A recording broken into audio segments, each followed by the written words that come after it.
पदरी निराशा. मे महिन्याच्या हप्त्याची तारीख हुकली. आता मे आणि जून महिन्याचा हप्ता एकत्र येऊ शकतो. तर महायुती सरकारने सुरू केलेली लाडकी बहीण योजना खूपच लोकप्रिय झालेली आहे. याच योजनेमुळे महायुतीला विधानसभा निवडणुकीत महाविजय मिळाल्याचं बोललं जात आहे.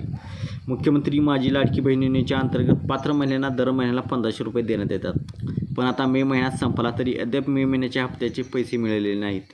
यामुळे या महिन्याच्या हप्त्याकडे सर्व महिलांच्या नजर लागलेल्या आहेत. मुख्यमंत्री माझी लाडकी बहीण योजनेच्या अंतर्गत पात्र महिलांना दर महिन्याला 1500 रुपये देण्यात येतात. साधारणतः प्रत्येक महिन्याच्या 15 ते 20 तारखेनंतर योजनेचे पैसे महिलांच्या थेट बँक खात्यात जमा करण्यात येतात. पण एप्रिल महिन्याचा लाभ लाडक्या बहिणींना मे महिन्याच्या सुरुवातीलाच मिळाला होता. एप्रिल महिन्याचा लाभ मे महिन्याच्या सुरुवातीला मिळाल्याने मे महिन्याच्या अखेरीस चालू महिन्याचा लाभ मिळेल अशी अपेक्षा सर्व लाडक्या बहिणींना होती.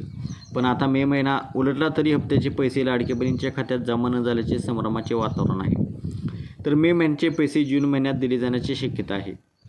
मे आणि जून अशा 2 महिन्यांचे मिळून एकत्रित 3000 रुपये मिळेल अशी शक्यता वर्तवली जात आहे.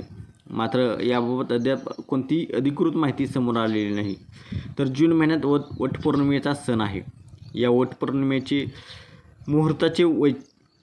मुहूर्त साधून सरकार मे आणि जून महिन्याचे एकत्रित 3000 रुपये लाडक्या बहिणीच्या खात्यात जमा करू शकतात असे आता बोलले जात आहे. तर 11वा आणि 12वा हप्ता वटपौर्णिमेच्या मुहूर्तावर सरकार लाडक्या बहिणींच्या खात्यामध्ये सोडू शकते असा अंदाज आहे.